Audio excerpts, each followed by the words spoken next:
श्री राम जय जय राम। प्रेम से बोले सच्चिदानंद भगवान की, वृंदावन बिहारी लाल की, राजा रामचंद्र भगवान की, हनुमान जी महाराज की, मंदिर के सभी देवी देवताओं की। नमः पार्वती पतये हर हर महादेव। कमर सीधी करके 3 बार ओम का उच्चारण करेंगे। सीधी करके बैठे कमर।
सहनावतु सहनौ भुनक्तु सह वीर्यं करवावहै तेजस्विनावधीतमस्तु मा विद्विषावहै।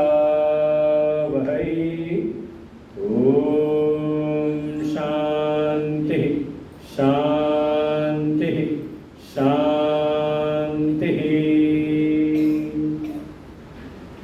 शङ्करं शङ्कराचार्यं केशवं बादरायणं सूत्रभाष्यकृतौ वन्दे भगवन्तौ पुनः पुनः। ईश्वरो गुरुरात्मेति मूर्तिभेदविभागिने व्योमवद्व्याप्तदेहाय दक्षिणामूर्तये नमः। सदाशिवसमारम्भां शङ्कराचार्यमध्यमाम् अस्मदाचार्यपर्यन्तां वन्दे गुरुपरम्पराम्। श्रुतिस्मृतिपुराणानाम् आलयं करुणालयं नमामि भगवत्पादं शङ्करं लोकशङ्करम्। पार्थाय प्रतिबोधितां भगवता नारायणेन स्वयं व्यासेन कथितां पुराणमुनिना मध्ये महाभारतम्।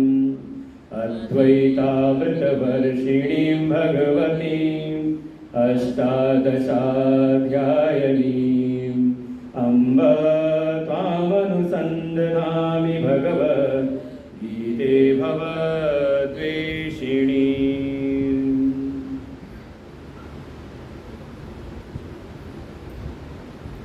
आनंद कंस सच्चिदानंद परमात्मा के चरणों में कोटशः नमन वंदन। इस मंदिर प्रांगण में स्थापित सभी देवी देवताओं के चरणों में कोटशः नमन। प्रातः स्मरणीय परम श्रद्धेय परम वंदनीय अनंत श्री भूषित सद्गुरुदेव भगवान के चरणों में कोटशः नमन। उपस्थित संत चरण, आचार्यगण, उपस्थित समस्त भगवत भक्त श्रद्धा भक्ति स्वरूपी माल शक्ति, सबको हृदय से नमन वंदन। परम सौभाग्य का ये अवसर है कि आज हम इस मंदिर प्रांगण में अपने जो भी हमारे सनातन देव स्वरूप हैं उनकी छत्र छाया बैठ करके कुछ ज्ञान की चर्चा, और माध्यम है श्रीमद् भगवद गीता। और इस विषय पर प्रवीण जी से तो काफ़ी समय से चर्चा चलती रहती थी। बस संभावना ऐसी हुई कि गत मास अप्रैल के महीने में मैं भी हरिद्वार में था और आप भी देहरादून होते हुए हरिद्वार आए, और फिर चर्चा चली ऐसे कि कैसे गीता ज्ञान यज्ञ, गीता ज्ञान का स्वाध्याय कैसे यहाँ पर भी हो सके, प्रारंभ हो। तो हमने कहा छोटी शुरुआत करिए। कई बार क्या होता है कि बड़ी बड़ी प्लानिंग होती है और बड़ी बड़ी व्यवस्थाएं बनाई जाती है, लेकिन मूल जो उद्देश्य होता है वो वहाँ से लुप्त हो जाता है। और श्रीमद् भगवद गीता तो ऐसा ग्रंथ है, ऐसा ज्ञान का ग्रंथ है कि जिसके प्रारंभ में कोई व्यवस्था नहीं थी। क्योंकि अगला प्रश्न यही आता है कि अगर गीता ज्ञान यज्ञ करना हो तो व्यवस्था क्या करनी है। तो हमने कहा इतनी तो गीता आपने सुनी है, ये बताइए जब गीता का उपदेश करने वाले स्वयं भगवान श्री कृष्ण ने उपदेश किया और सुनने वाले हैं श्रोता के रूप में अर्जुन, तो हमने पूछा, प्रवीण जी से प्रश्न किया कि क्या व्यवस्था की थी अर्जुन ने, क्या वहाँ पे व्यवस्था बनाई गई थी। तो वहाँ पर बाहर की कोई व्यवस्था नहीं, मूल व्यवस्था जो इस ज्ञान की है, इस गीता ज्ञान की, वो है आंतरिक व्यवस्था। जिज्ञासु कोई है कि नहीं, इस ज्ञान को जानने का इच्छुक जिज्ञासु कोई है कि नहीं। तो प्रवीण जी ने कहा मैं स्वयं हूँ, मेरी धर्मपत्नी है, मेरी बेटी है। तो हमने कहा तीन तो हो ही गए हैं, और देखा जाए तो गीता जी का जो उपदेश है, अगर उसकी आप पूरी पृष्ठभूमि को देखें तो श्रोता भी लगभग इतने ही हैं। किसने देखिए गीता सुनाई किसने, स्पष्ट है, किसने सुनाई? भगवान श्री कृष्ण ने। सुनी किसने?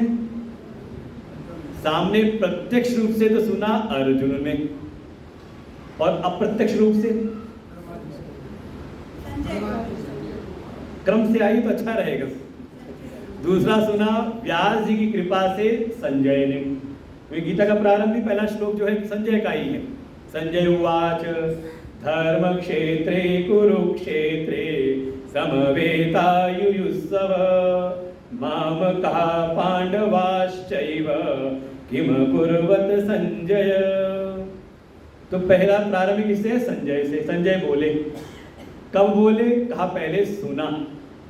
भाई अच्छा वक्ता वो है जो पहले अच्छी प्रकार से श्रवण भी करे। आज के समाज में क्या है, सुनना कोई नहीं चाहता, लेकिन वक्ता सब बनना चाहते हैं, इसलिए वक्ता स्थापित नहीं हो पाते। बोलने के पहले अच्छे श्रोता बने। तो संजय ने सुना और फिर सुनाया धृतराष्ट्र को, तो दूसरे श्रोता हो गए संजय। तीसरे श्रोता अब नाम में आई गया, धृतराष्ट्र को सुनाया तो धृतराष्ट्र ने सुना।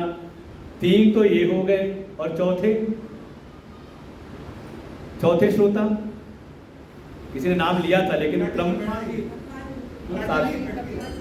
हाँ जी,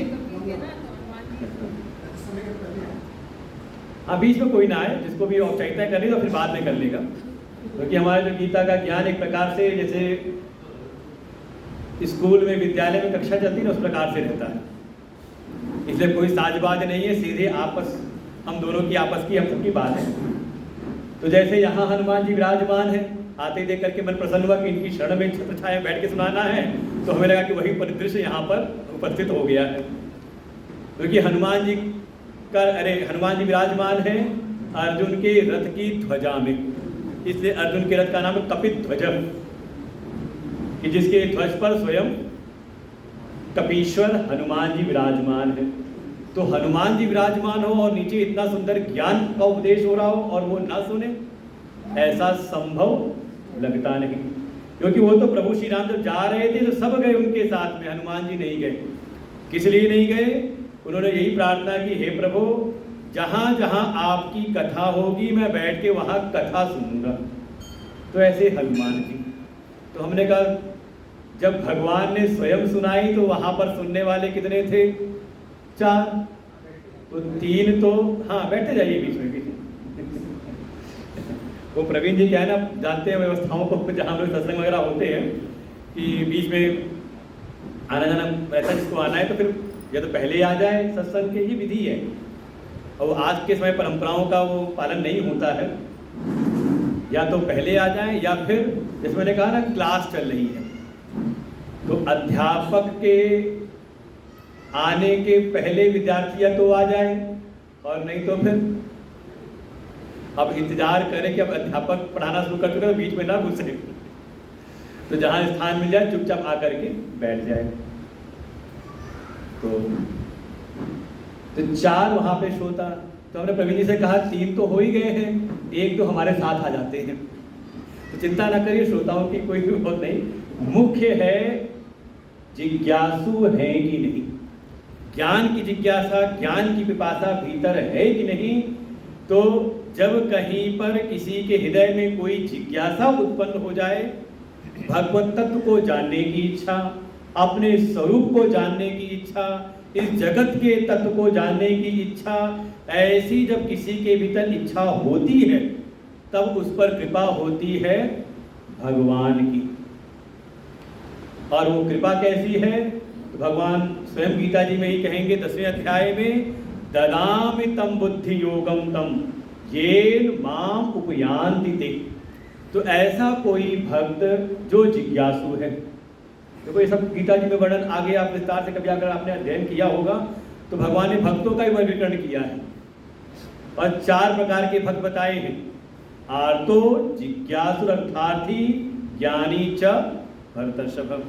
हे अर्जुन, 4 प्रकार के मेरे भक्त हैं, आर्त, अर्थार्थी, जिज्ञासु और चौथे ज्ञानी। आर्त का जो कभी संकट में भगवान का स्मरण करते हैं, आरती गाते हैं ना, आरती माने कहते हैं आरती हरण, कि जीवन में हमारे कोई संकट है प्रभु आकर के हमारी रक्षा करो। जैसे कभी पुकारा गजेंद्र ने, वो भगवान के आर्त भक्त हैं, भागवत में कथा सुनी हो तो वो है गजेंद्र आर्त भक्त, 8वें स्कंध में। फिर दूसरे हैं अर्थार्थी, अर्थात संसार में कुछ पाना हो, कोई संसार की उपलब्धि प्राप्त करनी हो, कोई द्रव्य, कोई वस्तु, कोई परिस्थिति पानी हो, तो उसके लिए जो कोई भगवान की शरण में आते हैं, भगवान कहते हैं उनको भी मैं अपना भक्त मानता हूँ। उनको दिया कौन है भक्त, कहा अर्थार्थी। जैसे कथा आती है 4th स्कंद में भागवत जी में ध्रुव जी की, भाई जीवन में कुछ समस्या आई तो पिता की गोद में बैठना था, सौतेली माँ ने नहीं बैठने दिया, रोते हुए गए अपनी बड़ी माँ के पास में, तो उन्होंने यही समझाया कि कुछ संसार में कोई उपलब्धि चाहिए तो कहा भगवान की आराधना करो, तो अर्थार्थी भाव से। तीसरे हैं कहा जिज्ञासु, जो अब संसार की इस मायामयी चकाचौंध को देख करके सब इसके सार को जान लिया। असारः खलु संसारः अनित्यम असुखम लोकम, ये सारे जो संसार और संसार के जो पदार्थ हैं ये कैसे, कहा असार है, इसमें कुछ भी सार निकलने वाला है नहीं। सब के सब कैसे हैं, का अशाश्वतम अनित्यम, यहाँ जो कुछ भी उपलब्ध होता है सब के सब अनित्य है, नित्य कुछ यहाँ मिलता नहीं। तो संसार के इन अनित्य पदार्थों से जो हमने सुख की चाह की थी, जो आनंद की इच्छा, जो शांति की कामना की थी, तो जब ये आधार अनित्य हैं तो इनसे मिलने वाला जो सुख होगा वो कैसा होगा, समझ जाए फिर कैसा होगा, कहा वो भी होंगे अनित्य ही। लेकिन जैसे मेरा स्वरूप नित्य है तो भीतर नित्य की ही इच्छा बैठी हुई है। अच्छा, आप जो चीज चाहते हो कैसा चाहते हो, नित्य या अनित्य, टेम्पररी या परमानेंट, कोई भी उपलब्धि आप करना चाहते हो कैसा चाहते हो, काम चलाऊ या टिकाऊ, टिकाऊ चाहते हैं ना। लेकिन संसार में कोई ऐसी चीज बताइए जो बिल्कुल टिकाऊ हो, है कुछ, कहा जो भी पंचभूत से बना हुआ है, भगवान गीता में ही कह देंगे जातस ही ध्रुवो मृत्यु। जो भी उत्पन्न हुआ है उसका नाश भी अवश्यंभावी है। जो भी प्रकट हुआ है, जो भी उत्पन्न हुआ है, जो प्रकट हुआ है, वो एक समय अव्यक्त में जाएगा। अव्यक्तादीनि भूतानि व्यक्त मध्यानि भारत अव्यक्त निधनान्येव तत्र का परिदेवना। ये गीता जी में भगवान कहेंगे ये सारा जगत अव्यक्त से व्यक्त हुआ है। जैसे मुझे लगता है कि मैं कभी आया था इस जगह से, बगल से निकला हूँगा, शायद उधर से घूम करके आया हूँ, इधर से निकला हूँगा यहाँ से। लगभग मुझे लगता है कि पिछले वर्ष या 2023 में तो ये मंदिर नहीं था। 2023 में था ये? नहीं था। तो क्या था? ऐसा नहीं कि नहीं था, कहीं ना कहीं अव्यक्त रूप में था। कहाँ? यहाँ के जो भी रहने वाले निवासी हैं, सोसाइटी वाले हैं, उनके हृदय में था। कहाँ था? कहीं ना कहीं अव्यक्त रूप में था, और अव्यक्त में था तो कुछ समय बाद वो व्यक्त हो गया। 1 साल बाद मैं आया हूँ तो मुझे दिखाई दे रहा है यहाँ मंदिर है, और इतना बढ़िया भव्य मंदिर, और देव प्रतिमाएं तो इतनी सुंदर है कि आप लोग को साधुवाद देने का हृदय से भाव हुआ। इतनी बढ़िया सुंदर व्यवस्था, तो व्यक्त हुआ। तो क्या ये नित्य है व्यवस्था? हमेशा रहेगी? हमेशा नहीं। इस हर एक चीज की आयु है। अगर ईंट पत्थर से दीवार खड़ी हुई है तो इसकी भी आयु निश्चित है, 100 वर्ष, 200 वर्ष। फिर ऊपर जो लोहा लगा हुआ है उसकी भी आयु निश्चित है कि आप इसको मेंटेन करते रहोगे, लेकिन कभी ना कभी तो ये ऐसा होगा कि आपको फिर इसका कोई आगे आने वाला हो तो पुनर्निर्माण इसका करना पड़ेगा। 400-500 वर्ष। इसीलिए जहाँ बहुत लंबे समय तक अगर मंदिर को बनाए रखना है तो उस मंदिर में सीमेंट का प्रयोग नहीं करते, उस मंदिर में रॉड का, आयरन रॉड का, स्टील रॉड का प्रयोग नहीं करते, क्योंकि इनकी आयु कितनी है? हमारे तोमर साहब बैठे हुए ही कार्य करते रहते हैं तो उनको पता होगा कि कितना है, 200-250 वर्ष। तो किससे बनाए? कहा पत्थर से बनाओ तो मंदिर वो फिर उसकी आयु, लेकिन वो भी आयु है 1000 वर्ष चलेगा। तो जो कुछ भी अव्यक्त से व्यक्त हुआ है तो एक समय बाद वो पुनः अव्यक्त में चला जाएगा। तो इन ऐसी अनित्य वस्तुओं का आधार बना करके अगर आपने सुख की चाह की है तो मिलने वाला सुख कैसा होगा? अनित्य ही होगा। लेकिन हमारी चाह कैसी है? हम चाहते हैं नित्य सुख की प्राप्ति। नित्य, उसी को एक नाम दिया आनंद, परमानंद की प्राप्ति। और ऐसा आनंद जो देश से सीमित ना हो। ऐसा आनंद नहीं कि जो यहाँ मिले और कहीं और जाए वहाँ ना मिले, ऐसा नहीं, बल्कि देश की सीमा ना हो, फिर उसमें काल की सीमा ना हो कि आज मिले कल ना मिले। तो ऐसा नहीं। कहा कैसा चाहिए? कहा देश काल और उसमें कोई वस्तु की सीमा भी ना हो। ऐसे नित्य सुख की आकांक्षा हमारे चित्त में आज से नहीं है, कहा चिरंतर काल से चली आ रही, जन्म जन्मांतर से हमारे भीतर चली आ रही है। तो हम चाहते हैं नित्य सुख की प्राप्ति। तो ये नित्य सुख की प्राप्ति कैसे हो? तो क्या हुई? एक जिज्ञासा ने जन्म लिया। ऐसा जिज्ञासु जब किसी सिद्ध महापुरुष, कोई श्रोत्री ब्रह्मनिष्ठ संत के पास जाकर के विनम्रता पूर्वक भगवान विधि बताएंगे गीता जी के 4थे अध्याय में। इधर पहली कक्षा है ना, तो मैंने सोचा कि एक पूरा एक आउटलाइन से गीता जी की मन के भीतर आ जाए। तो भगवान गीता जी में ही कहेंगे 4थे अध्याय में, तद विधि प्रणिपातेन परिप्रश्नेन सेवया उपदेक्ष्यन्ति ते ज्ञानम ज्ञानिनः तत्त्वदर्शिनः। तद विधि, उस तत्व को जानने के लिए। किस तत्व को? कहा जो नित्य हो, जिससे प्राप्त होने वाला सुख नित्य हो, परम आनंद हो। ऐसे उस तत्व को जानने के लिए कहाँ जाएं? तो कहा किसी श्रोत्रिय ब्रह्मनिष्ठ की शरण में जाएं। कैसे जाएं? तो कहा पहले उसमें प्रणिपातेन, थोड़ा विनम्रता की पूंजी लेकर के, और वो विनम्रता ही प्रतिपादित होती है, प्रस्तुत होती है जब हम अपने दोनों हाथों को जोड़ करके किसी को नमस्कार करते हैं। ये हमारे वेद का ही है, नमः शंभवाय नमस्कार। न में जहां आकर के आपका जो भीतर अभिमान है, अहंकार है, कहा वो दूर हो जाए कि नहीं मेरी कोई सत्ता नहीं, मेरा कोई अस्तित्व नहीं। जिसके पास गए उनकी सत्ता को स्वीकार करके, ऐसे कोई गुरु हैं, सिद्ध महापुरुष हैं, श्रोत्रिय ब्रह्मनिष्ठ कोई संत हैं, तो पहला कहा प्रणिपातेन, उनको जाकर के प्रणाम करें, अर्थात अपने हृदय की विनम्रता को प्रस्तुत करें। फिर दूसरा कहा सेवया, की संभावना ये है कि ये ऊपर की जो विनम्रता है कई बार हो सकता है ऊपर की वो भीतर ना हो, तो भाई प्रणाम करे ना किसी को भी सहज है, लेकिन भीतर विनम्रता है कि नहीं, भीतर वास्तव में भाव है कि नहीं, वो प्रकट हो जाता है सेवा से। आपकी सेवा जो होती है, सेवा देखो कई बार होता है कि हम प्रेम से भी सेवा करते हैं और कई बार मजबूरी में भी।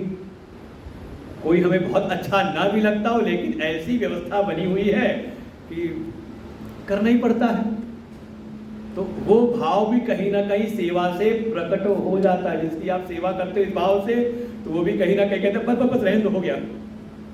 या आपके सामने कोई ऐसे करे तो आप भी कहते हैं हाँ हाँ ठीक ठीक है। तो सेवा, और जब हमारी सेवा से जिनकी शरण में हम आए हैं, जब वो संतुष्ट हो जाते हैं, जब वो प्रसन्न हो जाएं, तब अपने हृदय की ये जिज्ञासा, जो जिज्ञासा भीतर प्रकट हुई थी उस तत्व को जानने की, और शास्त्रों ने वर्णन किया कि जाकर के ऐसे संतों के पास भी परिप्रश्न अपनी जिज्ञासा को सामने रखें कि ये जगत क्या है, मैं कौन हूँ, ईश्वर कौन है, जीव जगत और दोनों के नियंता जगदीश्वर ये कौन है, बंधन क्या है, मुक्ति क्या है, ऐसे प्रश्नों को उनके सन्मुख रखें। और फिर जब कोई विधि पूर्वक किसी संत की शरण में ऐसा कोई जिज्ञासु जाता है, तो फिर शास्त्र का आदेश है उन संतों को, फिर ऐसे जो संत हैं, सद्गुरु हैं, वो उनको उपदेश करते ही हैं। उपदेशन्ति ते ज्ञानम, फिर उनको वो ज्ञान का उपदेश करते हैं। कौन से गुरु, क्या लक्षण उनमें है? तो कहा ज्ञानिनः तत्त्वदर्शिनः, जो शास्त्रों के ज्ञानी भी हैं, जिनको शास्त्रों का शाब्दिक ज्ञान भी है, और साथ ही साथ उन शास्त्रों के जो परम प्रतिपाद्य जो परम तत्व हैं उसका उन्होंने अनुभव भी कर रखा है। तो ऐसे जो जिज्ञासु हैं, भगवान कहते हैं मुझको बड़े प्रिय हैं, इसे क्रम दिया है, आर्त भक्त से ज्यादा प्रिय हैं अर्थार्थी, फिर अर्थार्थी से ज्यादा प्रिय हैं जिज्ञासु, जैसे हैं अर्जुन। देखो यही अर्जुन की महिमा है। अर्जुन, कभी आप पहला अध्याय पढ़े तो अर्जुन ने जब सेना उना को देखा और जब भगवान से जब कुछ वार्तालाप हुआ और भगवान जब सेना को दिखाया, तो भगवान से अर्जुन स्वयं कहते हैं न कांक्षे विजयम कृष्ण न च राज्यम सुखानि च, कि हे कृष्ण, हम इस युद्ध के द्वारा कोई राज्य की कामना नहीं रखते थे, हमें कोई राज सुख का भोग की कामना नहीं थी, हम तो बस ये चाहते भी थे तो अपने लिए नहीं, बल्कि येषाम अर्थे कांक्षितनो राज्यम भोगा सुखानि च त इमे वसता युद्धे प्राणा त्यक्त्वा धनानि च। जिनके लिए, येषाम अर्थे, जिनके लिए हम ये राज्य की व्यवस्था, सुख भोग इत्यादि जिनके लिए हम चाहते थे, वे सारे महापुरुष तो यहाँ पर अपनी प्राणों की आशा को त्याग करके लड़ने के लिए खड़े हैं। जब ये सब मारे ही जाएंगे तो इस युद्ध से प्राप्त होने वाले राज्य को लेकर के हम क्या करेंगे?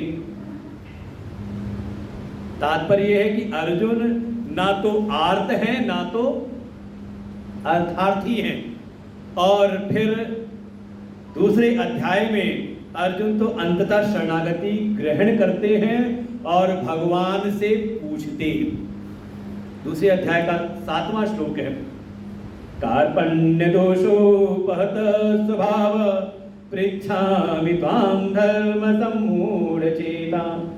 देखिए आया शब्द पृच्छामि त्वां सम्मूढ़ चेता। हे कृष्ण, मेरा चित्त तो इस समय सम्मोहित सा हो रहा है। सम्मोहित समझ ले, ऐसी स्थिति हो जाए भीतर हमारे चित्त की कि हम निर्णय ना ले पाए कि इस समय क्या करना है। और ये समझ ले, ये जीवन में कभी ना कभी, क्या मुझे लगता है कि शायद दैनिक क्रिया में तो आ जाता हो, कभी ना कभी किसी न किसी इंस्टेंट पे ऐसा आता होगा कि अब क्या करें। क्या हो रहा है? चित्त धर्म के विषय में, धर्म अर्थात कर्तव्य के विषय में, कि इस समय मैं क्या करूं क्या ना करूं, क्या कर्तव्य है और क्या अकर्तव्य है, क्या करणीय है, करने योग्य है और क्या करने योग्य नहीं है, अकरणीय है। मेरा चित्त इस समय सम्मोहित सा हो गया, मैं निर्णय नहीं कर पा रहा कि इस परिस्थिति में मुझको क्या करना चाहिए। इसलिए पृच्छामि त्वां, हे कृष्ण मैं आपसे पूछता हूं। तो चाहते क्या हो? अच्छा, कोई प्रश्न हो और उस प्रश्न के पूछने में कोई प्रयोजन ना हो तो प्रश्न कैसा होगा? का वो प्रश्न निरर्थक है, फिर वो केवल समय पास करने की बात। जैसे ज़्यादातर दुनियादारी में जो प्रश्न पूछे जाते हैं ना किसी से, हाँ जी आप कैसे हो, ये ज़्यादातर बोलचाल में कई सारे ऐसे प्रश्न होते हैं। हाँ जी क्या कर रहे हो, सामने कहते कुछ नहीं, ये होगा दिनचर्या में रहता होगा।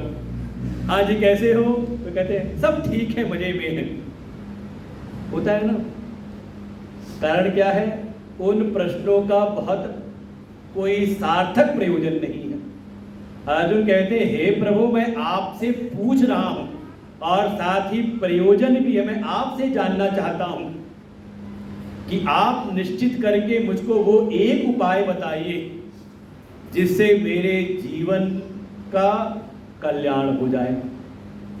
यस्य यस्यात् निश्चितम ब्रूहि तन्मे।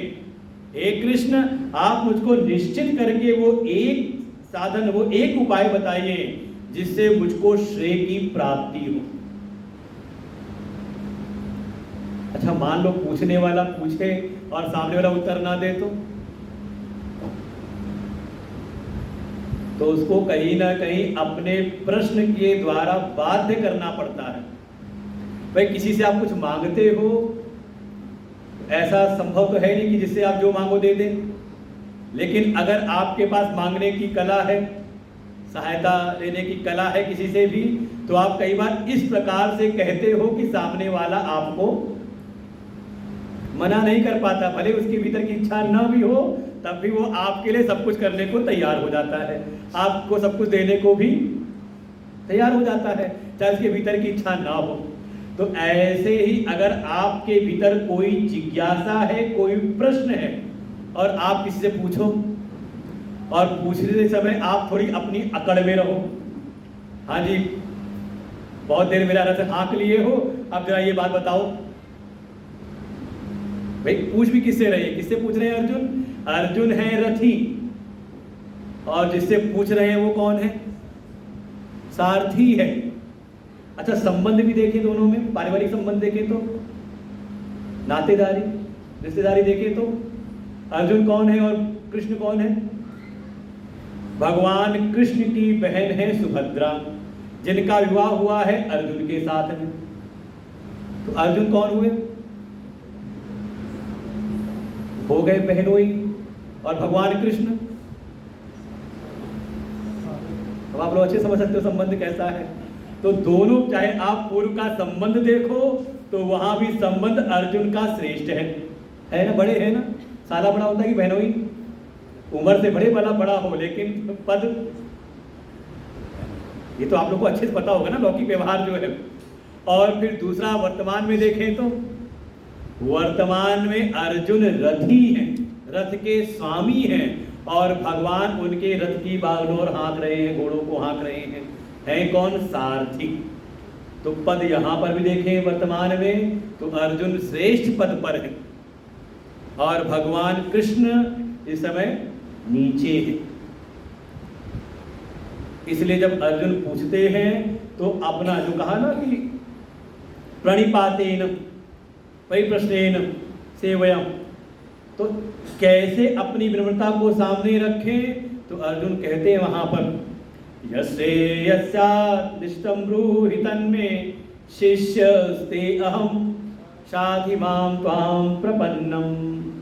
हे कृष्ण, मैं आपकी शरण में हूं, प्रपन्नम। भले आप पद में मुझसे छोटे हो तो क्या हुआ, लेकिन इस समय योग्यता में, क्योंकि जैसी मेरे भीतर जिज्ञासा है, मैं अपने आप को अल्पज्ञ जान रहा हूं। मेरी बुद्धि इस समय निर्णय नहीं ले पा रही कि मुझे क्या करना चाहिए, लेकिन प्रभु इस विषय में तो आप सर्वज्ञ हैं। मैंने आपको पूर्व में पग पग पर देखा है, आप किस प्रकार से निर्णय लेते हैं।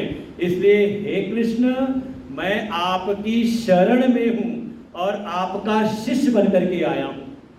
शिष्यस् अहम। हे कृष्ण, मुझे आप अपने शिष्य के रूप में स्वीकार कर लीजिए। ये है जिज्ञासा वृत्ति।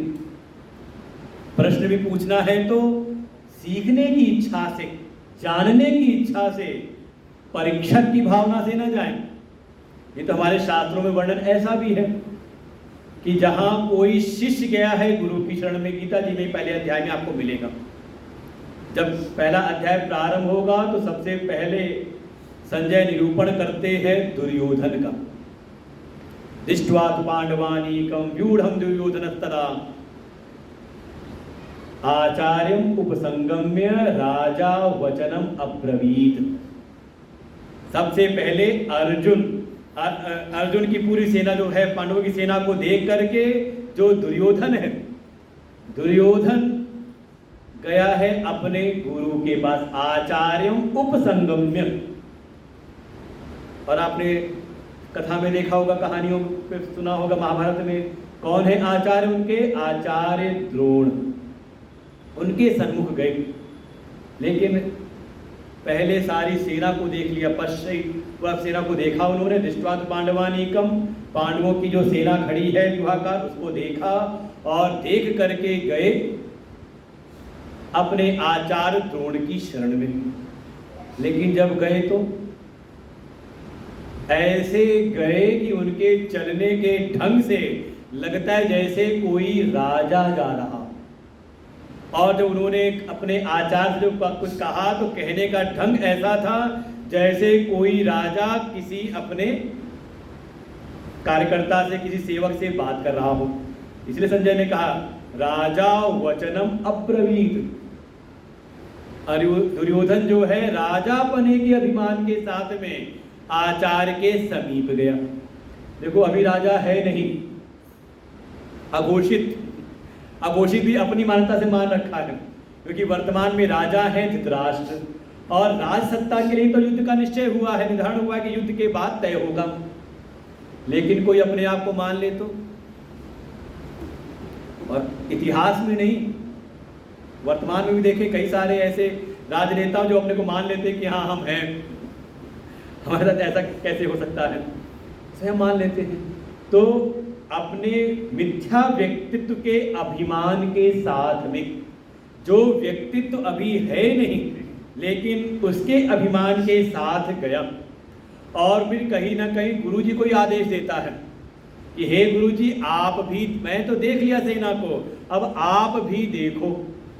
और दिखाते समय थोड़ा कटाक्ष भी, व्यंग भी किया है कि देखिए इस सेना में बड़े बड़े रथी महारथी खड़े हैं, और इन सबको व्यूहाकार खड़ा करने वाले कौन हैं? किसने खड़ा किया? इसके सेनापति कौन है? तव शिष्येण धीमताम, आप ही के सिखाए पढ़ाए हुए आपके शिष्य धृष्टद्युम्न। पांडवों के सेनापति धृष्टद्युम्न हैं, आप ही के सिखाए हुए, आप ही के पढ़ाए हुए। देखिए आज एक प्रकार से धृष्टद्युम्न के उपलक्षण से वो सारे पांडवों को संकेत कर रहे हैं कि सामने कौन खड़े हैं आपसे लड़ने के लिए, जिनको आपने शस्त्र विद्या सिखाई है, आज वही आपसे सीख करके आपके सन्मुख खड़े हैं। और फिर सारी सेनाओं को दिखा करके, शत्रु पक्ष की भी और अपने पक्ष की सेना को दिखाते हुए कहते अन्य च बहवः, और भी जिनका मैंने नाम लिया है वो तो है ही, लेकिन इसके अतिरिक्त और भी बहुत सारे शूरवीर हैं। किस लिए खड़े हैं? अन्ये च बहवः शूरा मदर्थे त्यक्त जीविता, मुझको मेरे मनोरथ की प्राप्ति हो जाए, मैं राजा बन जाऊं, मैं ये युद्ध में विजय प्राप्त करूं, जो मेरी मनोकांक्षाएं हैं वो सब पूरी हो जाए, मेरे मनोरथ की सिद्धि हो, उसके लिए सब अपने प्राणों की आशा को त्याग करके खड़े हैं। परिणाम, जिन आचार्य की शरण में गए हैं, जो बिल्कुल गुरु हैं, उनके वर्तमान में भी उनके सन्मुख गए और उनको सांत्वना का एक शब्द भी, कोई आशीर्वाद भी नहीं दिया द्रोणाचार्य ने। पहले अध्याय को पढ़ेंगे तो कहीं कोई वचन नहीं मिलता आचार्य द्रोण का। तात्पर्य यह है कि अगर कोई गुरु के समीप भी जाए, देखो बिना गुरु के ज्ञान तो संभव है नहीं, और ये गीता की बात नहीं है, भौतिक जगत में भी अगर हमें कुछ ज्ञान है, अगर शब्दों का, भाषा का, तकनीक का, तो हमें किसी ना किसी के द्वारा प्राप्त हुआ है। इसी क्रम में सबसे पहले हमारे प्राथमिक गुरु हो जाती है हमारी माँ, हमारे पिता, फिर हम गए विद्यालय में तो वहाँ बहुत सारे हमारे शिक्षा गुरु हो गए। तो जब लौकिक जगत की विद्या को भी आपको जानना हो ठीक प्रकार से, तो किसी ना किसी योग शिक्षक की शरण में जाना पड़ता है। और फिर यहाँ तो चर्चा उसकी है जो अपना ही स्वरूप है, अपनी आत्मा है, जो नित्य तत्व है, जो दृष्टि के द्वारा नहीं देखा जा सकता, जो इन इंद्रियों की पहुंच में नहीं आता, इंद्रिय अगोचर है, इंद्रियों के द्वारा नहीं देखा जा सकता, ऐसा कोई तत्व है, तो उसके लिए उसी प्रकार के योग्य गुरु की आवश्यकता पड़ती है। और गुरु के पास जाना भी हो तो विधि पूर्वक जाना पड़ता है। जैसे अर्जुन की बात कही, अर्जुन कैसे गए? कहा जिज्ञासा से युक्त होकर के, और फिर पूर्ण विनम्रता के साथ में, पद में जो छोटे हैं उनके पास भी झुक करके विनम्रता के भाव से, शिष्य भाव से गए, सीखने की इच्छा। और प्रश्न का प्रयोजन है जीवन का कल्याण, कोई लौकिक वस्तु के लिए नहीं गए। और यहाँ दुर्योधन एक लौकिक आकांक्षा कि कैसे मुझको राज्य की प्राप्ति हो, और जब गुरु के पास गए तो वहां पर भी विधि का लोभ, अभिमान के साथ में गए, और फिर कुछ लौकिक स्वार्थ के साथ। और जिन गुरु के पास गए उनकी निष्ठा में संदेह,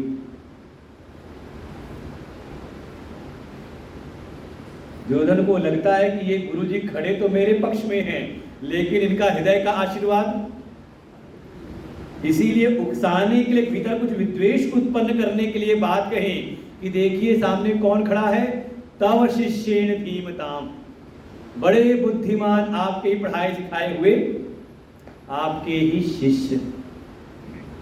परिणाम, ऐसे गुरु की शरण में गए दुर्योधन को कोई भी उपदेश नहीं प्राप्त होता, और वहीं अर्जुन को शरण में आया देख करके भगवान अर्जुन को उपदेश करते हैं इस श्रीमद् भगवत गीता का। और अर्जुन के प्रश्न का प्रयोजन क्या था? क्या प्रयोजन था अर्जुन के प्रश्न का? कोई लौकिक प्रयोजन नहीं था कि संसार की उपलब्धि किस प्रकार से करूं, बल्कि संसार की उपलब्धि भी हो तो वैसी हो जिससे मेरे जीवन का कल्याण हो जाए, इस जीवन की, इस मनुष्य जीवन की सार्थकता हो जाए। तो इस मनुष्य जीवन की सार्थकता किसमें है? तो हमारे शास्त्रों में 4 पुरुषार्थों का वर्णन किया जाता है। 4 पुरुषार्थ नाम सुना हो? धर्म, अर्थ, काम, मोक्ष। इन चारों को एक साथ कहना हो तो कहते हैं पुरुषार्थ चतुष्टय। ये 4 पुरुषार्थ हैं। पुरुषार्थ माने मेहनत करना पुरुषार्थ नहीं। कई बार कोई बहुत परिश्रमी हो तो कहते हैं बड़े पुरुषार्थी हैं। पुरुषार्थ का जो शाब्दिक अर्थ है, पुरुष ही अर्थते इति पुरुषार्थ, जो पुरुष की वास्तविक चाह है। कौन पुरुष? अब यहाँ वर्गीकरण मत करना कि इधर माताएं स्त्रियां हैं उधर पुरुष हैं। पुरुष अर्थात इस शरीर रूपी पुर में रहने वाला जो भीतर, जिसको हम कहते हैं जीव। गीता जी में उसको कहेंगे कई जगह पे पुरुष, कि जीव पुरुष है और जो इसका नियामक है उसको नाम देंगे पुरुषोत्तम। एक अध्याय का नाम ही है पुरुषोत्तम योग। 15वां अध्याय कहीं पढ़ेंगे उसको तो बड़ा गहन है। तो शरीर के भीतर रहने वाला, देखो शरीर की कोई कामना नहीं होती, ये शरीर भीतर वाले की कामना पूर्ति का साधन बनता है। भीतर इच्छा है बोलने की तो ये शरीर का एक साधन, मुख है ये बोलने के लिए, आपको अभिव्यक्ति करने के एक साधन मिल जाता है। कुछ सुनना है तो कान सुन सकते हैं आप, कुछ भोजन करना है, रस लेना है तो मुख साथ दे देगा, कोई वस्तु उठा के रखनी है तो हाथ आपका सहायक होगा। लेकिन इच्छा तो भीतर वाले की होती है ना भीतर, और वो भीतर वाला सो जाए तो ये शरीर बिल्कुल निश्चेष्ट पड़ा रहता है। तो पुरुष ही अर्थात जो ये भीतर रहने वाले जीव की जो मूल इच्छा है वो 4 है। धर्म की इच्छा सभी के भीतर रहती है कि सब नियम से, अच्छा नियम की चाहत होती है कि नहीं? आप यहाँ पर कैसे बैठे हो? बिल्कुल नियम से बैठे हो। अंदर प्रवेश किया, एक बार इधर घुमाई तो देख के समझ गए कि इधर स्त्रियां बैठी हैं और इधर पुरुष बैठे हैं। नियम समझ में आ गया ना अपने आप देख करके।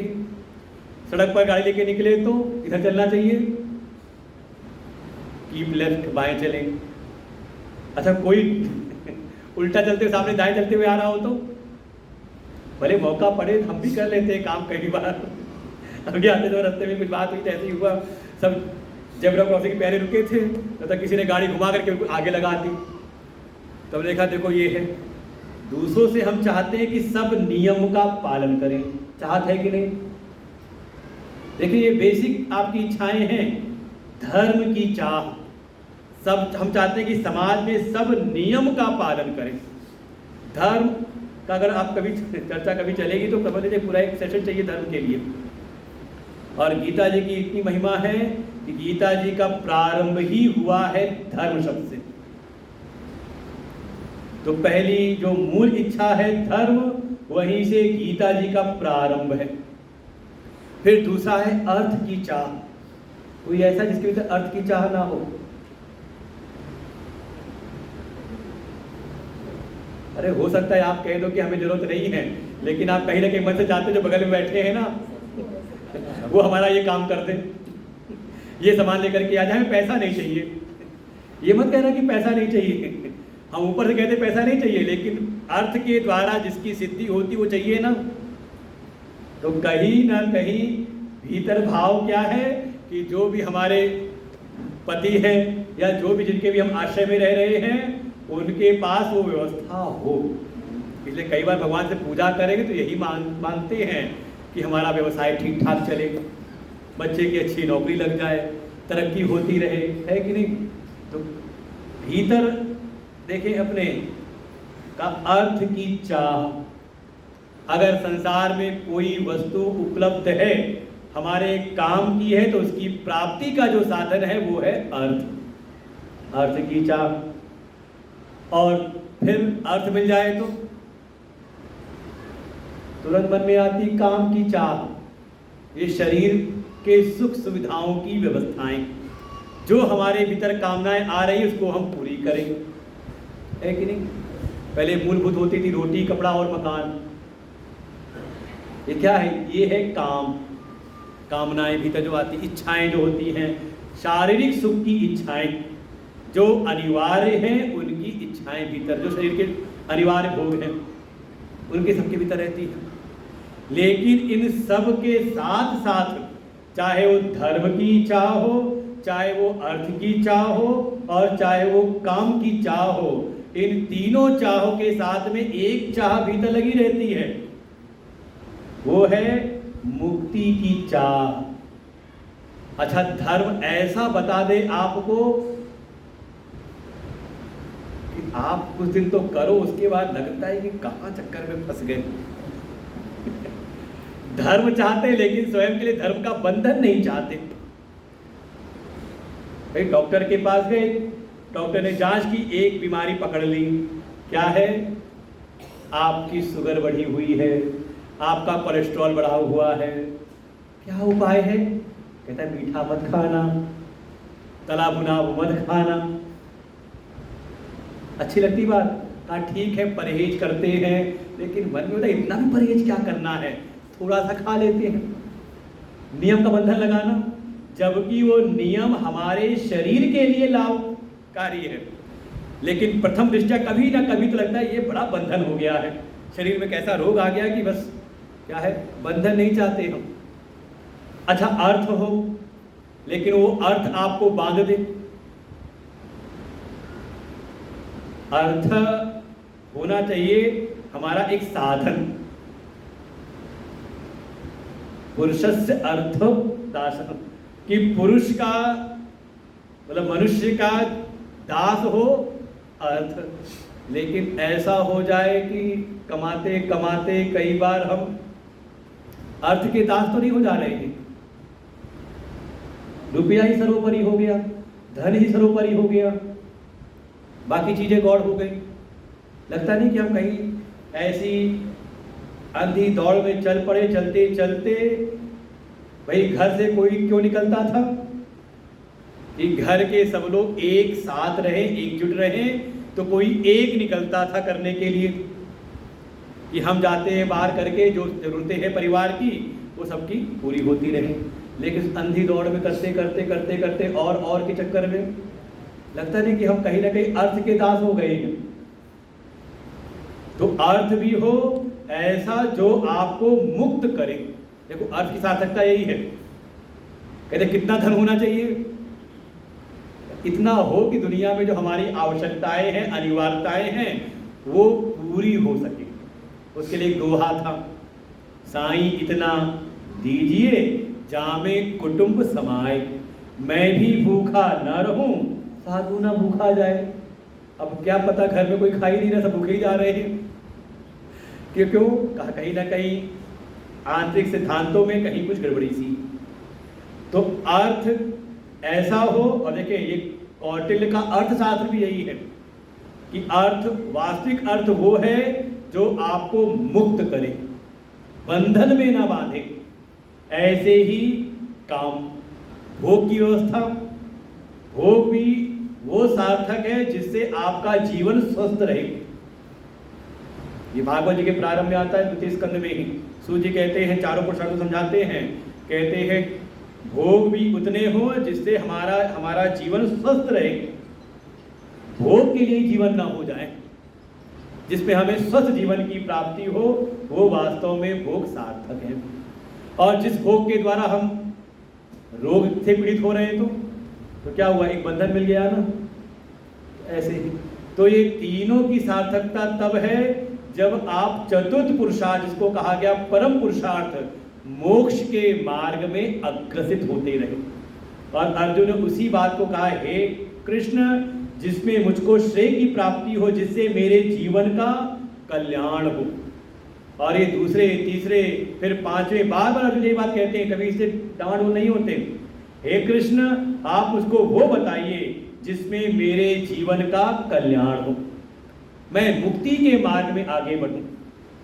सब कुछ करते हुए भी मैं कहीं बंधन में न पड़ूं। और देखें, बिल्कुल यही उपदेश है श्रीमद् भगवद गीता में। ऐसे श्रीमद् भगवद गीता, ये जो हमारे वेद हैं, वेद के जो सार हैं, उपनिषद, उसका सार है श्रीमद् भगवद गीता। लेकिन उपनिषद की जो ब्रह्म विद्या है, उपनिषद का जो पाठ है, उसके लिए तो अधिकारी कैसा हो, बड़ा कठिन अधिकारी वहां कहा गया है कि संसार के विषयों से विरक्त होकर के जब वो जाए किसी गुरु के आश्रम में जा करके वहां पर अंतेवासी, लगभग कहते 10-12 साल रह करके वहां सेवा करे, तब उसको आचार्य उपनिषद की ब्रह्म विद्या उपदेश करते थे। कभी नाम सुना हो उपनिषदों का? हमारे शास्त्र है उपनिषद। लेकिन श्रीमद् भगवद गीता में ये गीता जी की महिमा यही है कि ये केवल सन्यासियों का ग्रंथ नहीं है। उपनिषद को माना जाता है कि हाँ, ऐष्णात्रय न्यासो नाम सन्यासी, जो तीनों प्रकार की ऐष्णाओं को, वित्तैष्णा, पुत्रैष्णा और लोकैष्णा, इन तीनों प्रकार की ऐष्णाओं का त्याग करके निकल जाए तो वो उपनिषद की ब्रह्म विद्या का वो अधिकारी बनता है। और ये श्रीमद् भगवद गीता, इसकी महिमा ये है कि भगवान ने इस श्रीमद् भगवद गीता के अंतर्गत ही जो उपनिषदों की ब्रह्म विद्या है, इसे हर अध्याय के बाद में पुष्पिका वाक्य आता है, ओम तत्सदिति श्रीमद् भगवद गीतासु उपनिषत्सु ब्रह्म विद्यायाम योग शास्त्रे श्री कृष्णार्जुन संवादे, और फिर उन अध्यायों का नाम। पहला अध्याय है तो अर्जुन विषाद योगो नाम प्रथमोध्याय, 18वां अध्याय है तो मोक्ष संन्यास योगो नाम अष्टादशोध्याय। ऐसी क्रमशः हर अध्याय का नाम दिया है। तो वहाँ स्पष्ट किया है विषय को कि इसमें उपनिषदों में प्रतिपादित ब्रह्म विद्या का ही निरूपण है। लेकिन किनके लिए? कहा केवल सन्यासियों के लिए नहीं, कहा जो कर्तव्य के क्षेत्र में अभी हैं। और इसका प्रमाण स्वयं गीता जी में मिलता है। जब दोनों सेनाओं को देखा तो अर्जुन पहले ही कह देते हैं, हे कृष्ण, इस युद्ध को करने से तो अच्छा मुझे ये लगता है कि भैक्ष्म अपीह लोके, कि इस संसार में मैं भिक्षा का जीवन यापन करूं, भिक्षार्थी हो जाऊं।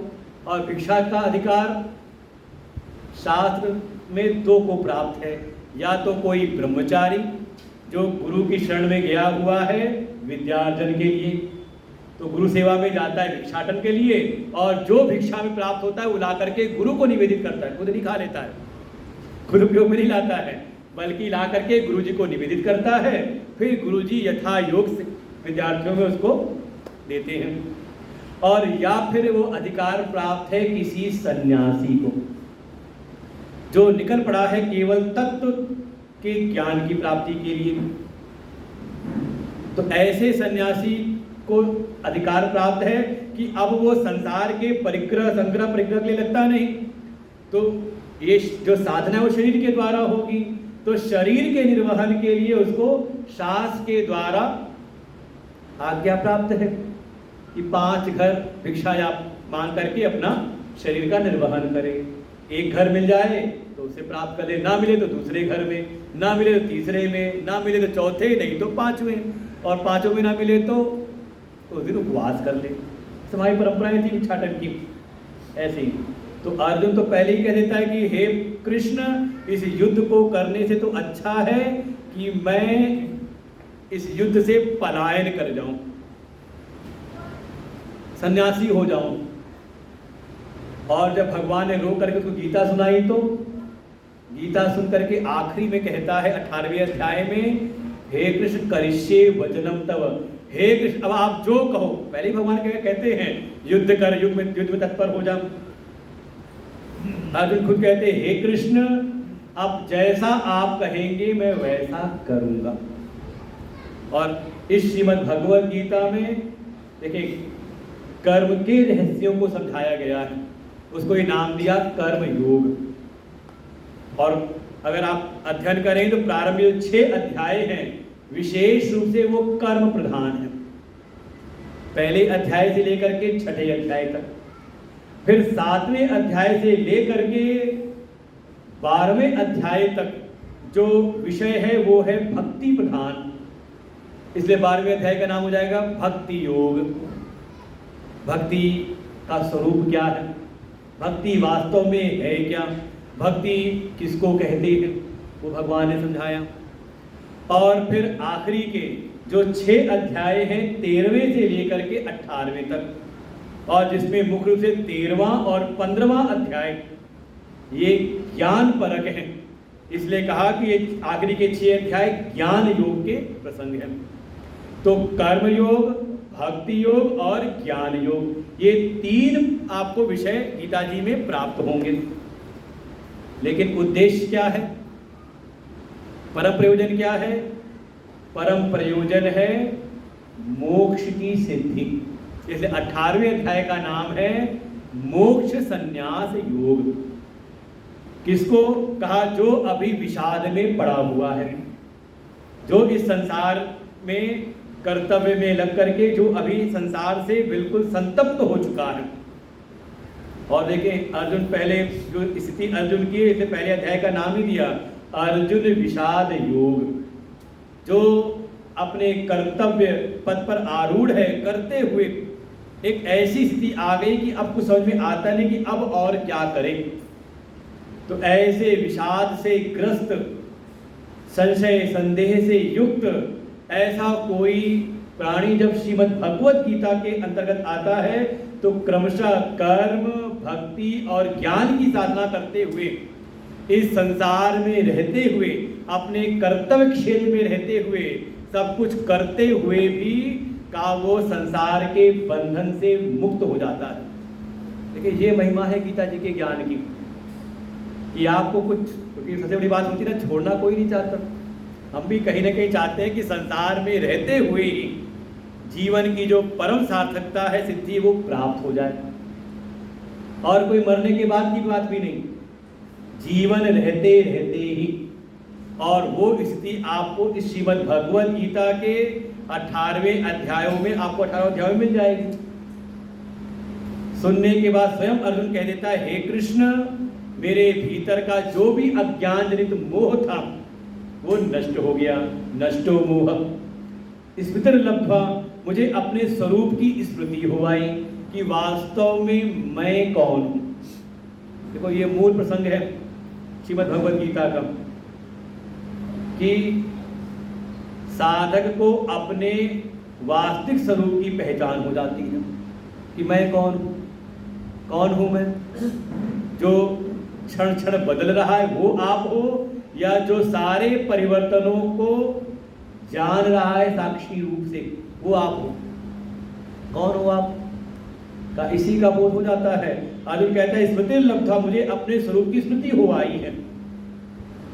और केवल स्मृति नहीं, जैसे अब पूछे आप कौन हो, तो शायद मंदिर के प्रांगण में देवताओं के सन्मुख बैठे हों तो बुद्धि इस समय परम शुद्ध है, सात्विक है। सत्संग में बैठे हैं, उससे सात्विकता, तो आप कह सकते हो कि हाँ मैं आत्मा हूं। अच्छा, आप शरीर हो कि आत्मा हो? पक्का? हाँ, यहां तो लग रहा है, याद आता है कि हाँ मैं आत्मा हूं। आत्मा कैसी? न जायते न म्रियते, जिसका ना जन्म हो ना जिसका मरण हो, है ना? आत्मा स्वरूप तो यही है। तो कभी भय तो नहीं लगता मरने का? अरे मरने का मतलब केवल मृत्यु का ही नहीं, कुछ खो जाने का, कुछ छूट जाने का भय तो नहीं रहता। अगले क्षण क्या होगा? वो एक मिसाइल चली थी पाकिस्तान से दिल्ली की तरफ, लेकिन हरियाणा पार नहीं कर पाई। अच्छा, जब पता चला कि वो मिसाइल आई तो थी दिल्ली की तरफ, लेकिन बीच में गिर गई, तो चलो आज जान बच गई। हर क्षण कहीं ना कहीं अगले क्षण का भय रहता है भीतर, आगे क्या होगा। पूरे जीवन में लगा रहता है सब चीजें, शोक, संताप, भय, अनेकों कारण बनते रहते हैं। कारण है आत्मा का हमें ज्ञान तो है, स्मृति तो हो जाती है, सत्संग सुना तो इसमें स्मृति में आ गया कि मैं आत्मा हूं, लेकिन अभी वो स्थिति नहीं हुई है कि मंदिर के बाहर, सत्संग के बाहर जा करके वो आत्मा हमारा बना रहे। जैसे ही बाहर जाते हैं तो हम क्या हो जाते हैं, मैं स्त्री हूँ, मैं पुरुष हूँ, मैं ट्रस्टी हूँ, मैं सोसाइटी का एक नागरिक हूँ, मैं डॉक्टर हूँ, मैं इंजीनियर हूँ, बनता है कि नहीं? तो क्या है, अर्जुन ने कहा स्मृति लब्ध्वा, मुझको अपने स्वरूप की स्मृति भी हो आई, जैसे आप सबको हो गई कि मैं आत्मा हूँ, मैं शरीर नहीं हूँ। लेकिन अभी क्या है कि अभी स्थिति नहीं हुई है, अभी वो निष्ठा अपने स्वरूप में नहीं है, अभी जो स्थिति है वो देह के अंत में ही है, देहात्म भाव है, इसलिए देह के दुख, देह के कष्ट अपने कष्ट लगते हैं। नहीं तो आत्मा तो निर्विकार है, उसमें कोई विकार होता ही नहीं, आत्मा में कोई कर्तृत्व नहीं, कर्तापन नहीं। लेकिन शरीर के द्वारा किए गए कर्मों के हम अपने को कर्ता मान लेते हैं, और कर्ता मानते हैं तो भोक्ता भी बनते हैं। ये मेरा कर्म है और इसका फल भी मैं भोगूंगा, मुझको मिलना चाहिए, है ना, कर्ता भोक्ता सबके सब। तो तात्पर्य ये है कि अभी स्मरण तो हो आता है, लेकिन अभी वो स्थिति नहीं है, अभी थोड़ा हम हिलते डुलते रहते हैं। सत्संग में आए तो आत्मा हो गए, और सत्संग के बाहर गए तो हो गए थे, क्योंकि अभी बहुत सारे भीतर संदेह बने हुए हैं। अर्जुन कहते हैं स्थितो अस्मि कत संदेह, कि हे प्रभु आपके उपदेशों को सुनकर के अब भीतर कोई संदेह भी नहीं रहा, अब मैं जान गया हूं कि मैं वही आत्म स्वरूप हूं। अब आप बताइए क्या करना है, कनिष्ये वचनम, जो आप कहेंगे वो मैं कर दूंगा। नहीं तो पहले शुरू में कहता है, दूसरे अध्याय में जहां शरणागति लेता है तो कहता है ना योषिति गोविंदम, हे कृष्ण, अभी कह देता मैं युद्ध नहीं करूंगा। भगवान तो कहते युद्ध कर, युद्ध कर, तेरा कर्तव्य है युद्ध करना इस समय। तो उस समय तो नहीं माना था, लेकिन आखिरी में जाकर के अपने उस कर्तव्य में लग जाता है। तो श्रीमद् भगवद गीता की जो एक अपूर्णता है, जो महिमा है, वो यही है कि इसमें वही उपनिषदों के ही जो परम तत्व का उपदेश है, ब्रह्म विद्या है, उसका ही प्रतिपादन किया है, और साथ में उस ब्रह्म विद्या में कैसे हम आरूढ़ हों, कैसे अपने आत्मस्वरूप में हम स्थिति प्राप्त करें, वो भी अपने कर्म क्षेत्र में रहते हुए। इसलिए गीता जी में जब भी आप ज्ञानी की महिमा सुनेंगे तो वहां बार बार कहा जाएगा कर्मणि अभिप्रवृत्तोपि नैव किंचित करोति सः, कर्मों को करता हुआ भी का वो कर्मों के बंधन से लिप्त नहीं होता। तो कौन? जो कर्म में लगा हुआ है। तो यहाँ पर गीता जी में इसलिए उसमें एक शब्द जुड़ा योग शास्त्र, इसमें उस योग का प्रतिपादन है जिसके द्वारा हम कर्म करते हुए, भक्ति करते हुए और ज्ञान का श्रवण करते हुए उस ब्रह्म विद्या को प्राप्त करके अपने स्वरूप में स्थित हो जाते हैं। ऐसे श्रीमद् भगवद गीता भगवान पूरा एक क्रम बनाया है। तो आज तो पहला परिचय था आप लोगों के साथ में, तो मन में था कुछ एक भूमिका सी गीता जी की। वास्तव में गीता जी का देखिए प्रयोजन है श्रेय की प्राप्ति, मोक्ष की सिद्धि। जीवन रहते रहते हमारे यहाँ मुक्ति वो नहीं, शास्त्रों में वर्णन है, उसका वर्णन भी है कि देह छूटने के बाद भी मुक्त हो जाते हैं। लेकिन यहाँ तो मुक्ति ऐसी है कि जीवन रहते रहते, इसलिए नाम सुना होगा कभी जीवन मुक्त, कि जीवन रहते रहते, कर्म करते हुए, कर्म क्षेत्र में रहते रहते का कर्म के बंधनों से कोई मुक्त है, कर्म बंधन उनको नहीं बांधते। वो विधा बताई गई है श्रीमद् भगवद गीता में। इसलिए क्रमशः कर्म की साधना है कर्मयोग, अर्थात कर्म करें जिन कर्मों का स्वाभाविक एक स्वभाव है कि करने वाले को बांधते हैं। लेकिन भगवान गीता जी में ऐसे कर्म बताएंगे, एक विधा बताएंगे, कर्म वही है लेकिन विधा ऐसी कि जो करने वाले को बंधन में नहीं बांधते, बल्कि कर्म के बंधन से मुक्ति के मार्ग में बढ़ा देते हैं। फिर भक्ति वास्तव में क्या है उसके स्वरूप को समझाते हैं। भक्त जो भक्ति या जो भी क्रिया कर रहा है, उपासना, वो एक उसकी बाहर की उपासना तो है, लेकिन उन उपासनाओं के द्वारा भीतर परिवर्तन कैसा होना चाहिए। अब 12वां अध्याय पढ़ें तो वहां भगवान ने भक्त के लक्षण बताए, और उन लक्षणों को बताते हुए भगवान एक चीज बार बार कहते हैं, 6 से 7 बार कहेंगे की बात को, यो मद भक्त स मे प्रिय। देखो ऐसे आप 2 प्रकार के भक्तों को कैटेगराइज कर लो। एक भक्त संसार में वो है जिनको भगवान प्रिय है, जिनका भगवान से प्रेम है। माने तो सब लोग होंगे ना ऐसे, भगवान से प्रेम ना होता तो मंदिर में क्यों आते? भगवान से प्रेम है, लेकिन इनकी संख्या बहुतायत में है, कोई कमी नहीं है। आज के समय में तो, वर्तमान समय में तो तीर्थों में इतनी भीड़ हो गई है, जो हम लोग देखते थे जिन जिन दुर्गम स्थानों में जाते थे बिल्कुल सन्नाटा रहता था। केदारनाथ, बद्रीनाथ, आज के समय आप जाओ तो फिर देखो वहां की भीड़। तो सबके हृदय में भगवान से प्रेम है, तब तो जा रहे हैं। इतने दुर्गम स्थानों पर चढ़ाई करते हुए जा रहे हैं, कष्ट खाते हुए जा रहे हैं, पहुंच रहे हैं। लेकिन एक दूसरे प्रकार के भक्त हैं, जिनको सर्टिफाई करते हैं स्वयं भगवान कि ये जो भक्त हैं, ऐसे जो भक्त हैं, यो मद भक्त, जो कोई ऐसे मेरे भक्त हैं, स में प्रिय, ऐसे भक्त हैं जिनको भगवान सर्टिफाई करते हैं कि ये मेरे प्रिय भक्त हैं। कौन? तो भगवान ने वहां पर लक्षण बताए हैं। अनपेक्ष, स्थिर दक्ष, उदासीनो गतव्यथ, सर्वारम परित्यागी, यो मद भक्त स मे प्रिय। जो संसार में अपने कर्म तो करते हैं, सेवा करते हैं, लेकिन किसी से कोई अपेक्षा नहीं करते। और भीतर अगर कोई अपेक्षा भी है तो एक आशा राम जी से, दूसरी आशा त्याग। अगर कोई अपेक्षा आशा है तो अपने प्रभु से है, संसार से कोई अपेक्षा नहीं। संसार में वो रहते निरपेक्ष, अनपेक्ष, फिर शुचि, सब पवित्र रहते हैं। ये बावलेपन का नाम भक्ति नहीं है। हाँ, कई बार लोग कहते हैं सब कुछ भी अच्छा, यहाँ देखो भगवान के सारे विग्रह बिल्कुल कैसे हैं, बिल्कुल परफेक्ट हैं। आप देवता के विग्रह को देख के पहचान सकते हैं कि कौन कृष्ण है, कौन राम है, कौन सीता जी है, कौन है कि नहीं। सब बिल्कुल अपने आप में परफेक्ट, सबका श्रृंगार है ना। तो कहा भगवान कहते जैसे मैं हूं तो मेरे पास आना हो तो सब पवित्रता के साथ में, बाह्य पवित्रता भी हो और अंतः पवित्रता भी हो। बाहर तो हम स्वच्छ हो जाते हैं, लेकिन भीतर अगर हमारी उपासना करते हुए, भक्ति करते हुए, भीतर अगर काम, क्रोध, लोभ, मोह, मद, मात्सर्य, ये षड विकार अगर भीतर हैं तो तब भगवान नहीं कहते कि यो मद भक्ता समे प्रिय, फिर वो कहते हैं यो मद भक्ता समे अप्रिय। ऐसा फिर मेरा ऐसा कोई भक्त है तो ठीक है, भक्त है, लेकिन कैसा है? कहा उतना प्रिय नहीं है, अभी थोड़ा और अपने को साधिक। साथ में कहा दक्ष हो। अच्छा, ऐसे भगवान की सेवा करनी हो तो जो सेवक लोग होंगे दक्ष होंगे कि नहीं?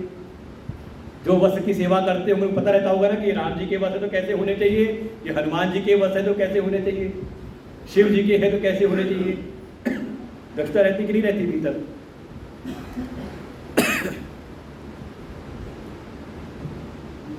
भगवान कहते भक्ति के मार्ग में दक्षता भी हो, दक्ष हो, और सब कुछ करते हुए उदासीन। उदासीन माने कहते कोई बिल्कुल ऐसे पड़ा हो, ठल्ला सा, आलस, कोई कुछ इधर, कोई किसी के प्रति कोई प्रतिक्रिया नहीं देते, बड़े उदासीन वृत्ति वाले। ये उदासीन नहीं, उत आसीन। उत माने ऊपर, आसीन माने बैठना।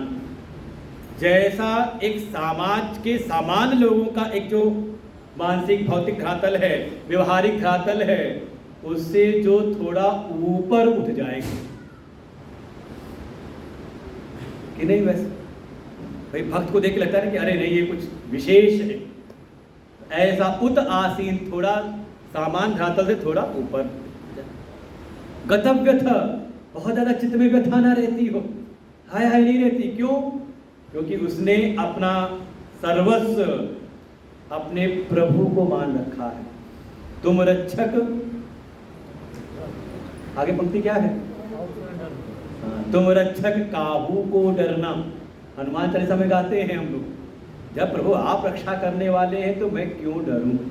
ऐसी स्थिति का, ऐसे भक्ति के परिणाम स्वरूप क्या भीतर लक्षण आने चाहिए उनका हम चिंतन करें।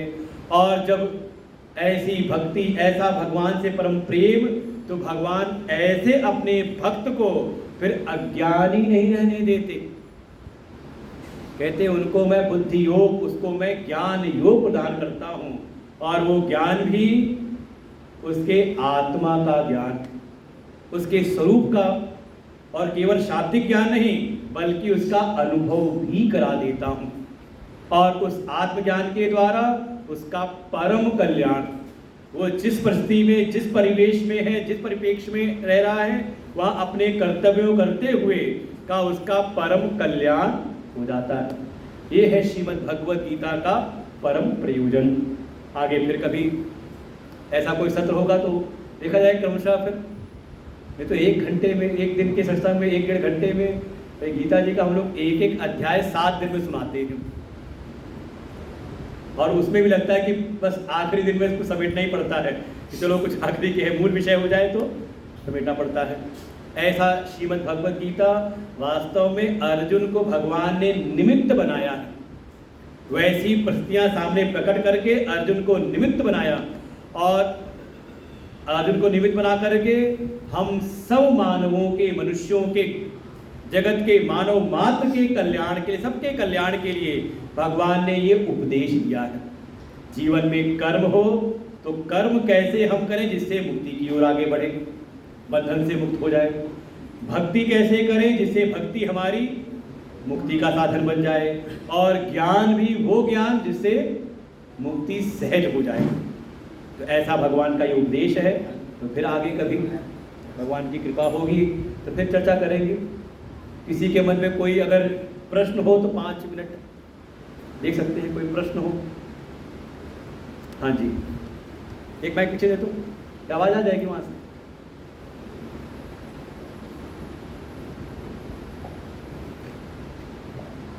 स्वामी जी नमस्कार। हरिओम। कोई ऐसा कर्म का एग्जाम्पल दें जिससे हम कर्म करें और हम मुक्त हो जाए, वो किस तरह का कर्म है? पूरा 3रा अध्याय इसी पर आधारित है। भगवान कह देते हैं, श्लोक है, यज्ञार्था कर्मणोऽन्यत्र लोकोऽयं कर्म बंधन तदर्थं कर्म कौन्तेय मुक्त संग समाचर। भगवान कहेंगे कि यज्ञार्थ जो कर्म है उसके अतिरिक्त संसार में जो भी कर्म है सबके सब बंधन देने वाले हैं। तो बंधन से मुक्त होना हो तो यज्ञार्थ कर्म करें। अब बात आती है यज्ञार्थ कर्म। यज्ञार्थ कर्म अर्थात यज्ञ के लिए हम कोई भी कर्म करते हैं तो कर्म के पीछे कोई ना कोई एक प्रेरक होता है, प्रेरणा कोई ना कोई होती है। सामान्य स्थिति प्रेरणा क्या है? मन में कोई कामना आई, अपनी इच्छा आई, कोई अपना स्वार्थ, अपनी कामना आई और हम कर्म में लग जाते हैं। तो जब कोई कामना से पेश होकर हम कर्म करते हैं तो कामनाओं का अपना एक स्वभाव है कि कोई कामना पूर्ण नहीं होती, बल्कि एक कामना पूरी होकर के नई 10 कामनाओं को प्रकट कर देती है। ये अपना अनुभव होगा आप लोगों को अच्छी प्रकार से। जैसे मैं पूछूं कि यहाँ जितने लोग बैठे हैं कोई ऐसा हो जिसकी समस्त कामनाएं पूरी हो गई हो, अब कोई इच्छा ना उठती हो, पूरा जीवन कामनाओं की पूर्ति के लिए लगे रहे, लेकिन कोई ऐसा है जिसकी सारी कामनाएं पूरी हुई हो आज तक जीवन में? कोई के हाथ उठा सकता है कोई? अच्छा, दूसरी बात पूछूं, कोई ऐसा हो जिसकी आज तक कोई भी कामना पूरी ना हुई हो? छोटी मोटी कोई ना कोई कामना तो पूरी हो ही जाती है, ये कामना का स्वभाव है। तो क्या करें? तो कहा यज्ञार्थ कर्म तो हो, लेकिन अपने केवल अपने निसंकल्प निस्वार्थ के लिए नहीं, बल्कि उसका समर्पण कर दे किसी श्रेष्ठ के संकल्प के लिए। जैसे कोई एक जीवन जी रहा है अपने लिए, और कोई जीवन जी रहा है कर्म कर रहा है किसके लिए? पूरे परिवार के लिए। तो कौन बेटर है, जो केवल अपने लिए जी रहा है या परिवार के लिए? अच्छा, कोई ऐसा है जो परिवार के लिए जीवन जी रहा है और कोई ऐसा है जो समाज के लिए। कौन बेटर हुआ? कोई ऐसा है जो केवल अपने समाज के लिए और कोई ऐसा है जो सर्व समाज के लिए, राष्ट्र के लिए। श्रेष्ठता आ रही है ना धीरे धीरे। कोई ऐसा है केवल अपने राष्ट्र के लिए और कोई सारे विश्व के कल्याण के लिए। तो जो भक्त होता है धीरे धीरे उसकी धारणा ये कि जिस ईश्वर की उपासना वो विग्रह में करता है, धीरे धीरे भगवान की कृपा से उसके भीतर ऐसी अनुभूति होती है कि ये सारा ब्रह्मांड ही ईश्वर का स्वरूप है और वो अपने समस्त कर्मों का जो विलय है वो जगत कल्याण के लिए, विश्व कल्याण के लिए करता है। तो यही है कि जितनी मात्रा में आपके कर्म अपने निज स्वार्थों के रहेंगे उतना ही वो बंधनकारी, और जब आप अपने कर्मों का समर्पण करते हैं श्रेष्ठ के संकल्पों के लिए तो अपने आप उस कर्मों के जो बंधन है उससे आप मुक्त रहते हो। हाँ जी, कोई और? गुरु जी राधे राधे। हाँ जी, आपके चरणों में प्रणाम। मुझे एक मैं बात पूछना चाहता हूँ। अभी हमारे कोई मिलने वाले वो पूरी तरह स्वस्थ थे, वो केदारनाथ यात्रा पर गए और वहाँ जाके 5 मिनट में उन्होंने प्राण त्याग दिए सर। तो ये सब कर्मों के फल हैं या पूर्ण जन्म के, इस पे कुछ? सर पहली बात ये पूछे कि अच्छा हुआ कि खराब? देखो, मृत्यु तो जीवन का एक अंग है, जातस ही ध्रुव मृत्यु, जिसका भी जन्म है उसकी मृत्यु निश्चित है। लेकिन मृत्यु कहाँ हो रही है, किस समय हो रही है? देखो निश्चित तो है, हम भी यहाँ बैठे व्यासपीठ पे, तो ऐसा नहीं कि भगवान की कृपा से ज्ञान हो गया तो शरीर का नाश नहीं होगा। मैंने अपने प्रारंभ में कहा था जिसका भी जन्म हुआ उसकी जो अव्यक्त से व्यक्त हुआ है तो इसे वापस अव्यक्त की ओर जाएगा। अच्छा, कोई व्यक्ति यहाँ मरता और जा करके मरा धाम में, तो कहे थे उसके कुछ, हाँ दोनों कर्मों का है, कर्म के अनुसार उसकी मृत्यु निश्चित थी, लेकिन उसके कुछ पूर्व के अच्छे कर्म थे कि मृत्यु हुई तो कहाँ पर, धाम में जा करके। आप लोग हर स्तोत्र के बाद कहते हैं शिवलोकम अवाप्नोति, हे प्रभु ऐसी कृपा हो कि आपका लोक प्राप्त हो जाए। वो तब की साधना थी कि जो मृत्यु निश्चित थी वो यहाँ ना हो करके, यहाँ बीमार थे यहाँ भी हो सकती थी, लेकिन स्वस्थ हो गए और भगवान ने ऐसी प्रेरणा की आकर के भगवान के धाम में। तो हम तो कहेंगे ये तो बहुत बड़े जो भक्त हों जिन पर भगवान की विशेष कृपा हो तो उनको ये गति प्राप्त होती है, क्योंकि जाना तो सबको है। ठीक है, तो वार्तिक अगली बार और करेंगे तो अपना प्रश्न काल और बढ़ा लेंगे हम लोग जी। एक प्रश्न और हो। एक क्वेश्चन और है। हाँ जी, कुछ मन भटकता है। हाँ जी, ये गीता जी के 6ठे अध्याय में यही प्रसंग है। अर्जुन ने पूछा है, बिल्कुल आप बोलो अर्जुन है, आप 6ठे अध्याय के अर्जुन। चंचलम ही मना कृष्ण प्रमाथि बलभद्रम। भगवान से अर्जुन ने ये बात पूछी कि हे कृष्ण, ये मन बड़ा चंचल है, बड़ा प्रमथन स्वभाव वाला है। तो भगवान ने कहा उसका भी उपाय है, 6ठा अध्याय पढ़ना पड़ेगा। कैसे? तो सूत्र बता देते हैं। भगवान ने कहा बिल्कुल, और भगवान ने मना नहीं किया कि चंचल है मन, ऐसा नहीं है। कहते बिल्कुल असंशय महाबाहो, हे महाबाहो अर्जुन, ये मन चंचल है, इसमें कोई संदेह नहीं, बिल्कुल है, लेकिन इसको वश में किया जा सकता है। वैराग्येण अभ्यासेन तु कौन्तेय वैराग्येण च क्रियते। मन को कोई श्रेष्ठ लक्ष्य दो। जैसे देखिए कई बार जो होगा तो ट्रेनिंग सेशन, जो कभी अपने कार्य क्षेत्र में गए होंगे तो 21 दिन का ट्रेनिंग सेशन होता है, लगभग 3 सप्ताह का। आप जो जीवन के लिए नियम बना रहे हो, जहां मन को लगाना चाहते हैं, आप जबरदस्ती करके 21 दिन तक उसमें अपने मन को लगाइए, बार बार अभ्यास करिए, और जहां मन को नहीं लगाना है वहां से थोड़ा त्याग करिए, वैराग करिए, आपका लग जाएगा, सज जाएगा। है चंचल लेकिन इसको साधा जा सकता है। श्रेष्ठ लक्ष्य की आप निर्धारण करें, श्रेष्ठ लक्ष्य का, और उसमें बार बार कम से कम प्रयास करके। बच्चा स्कूल जाना नहीं चाहता तो क्या करते हो, घर बैठा देते हो, जबरदस्ती बैठा छोड़ के आते हैं ना। अच्छा, बच्चा बार बार मना करे मत बैठाओ उसको स्कूल में, तो ऐसे ही ये मन भी बच्चे के जैसा है। बच्चा ही समझे इस मन को, क्या करना है, इसको अभ्यास को बढ़ाना है, और जहां नहीं लगाना है उसका थोड़ा वैराग्य, कुछ दिन साधना तत्पर होके करे, बिल्कुल हो जाएगा। बाकी 6ठे अध्याय विस्तार से चर्चा होगी इसकी। जी हरिओम। आज का मुख्य प्रयोजन था शैली है, वो तो अद्भुत है। आपने अभी 1 घंटे में महसूस किया होगा। गीता जी हो या पुराण हो, चीजों को एक बहुत ही सिंप्लीफाइड करके, तो ये बहुत ही हम लोगों का सौभाग्य है कि इस मंदिर प्रांगण में पहली बार संत का पदार्पण होके सत्संग का शुरुआत हो गया। आप लोगों की जितनी निष्ठा होगी, जितना आप लोग चाहेंगे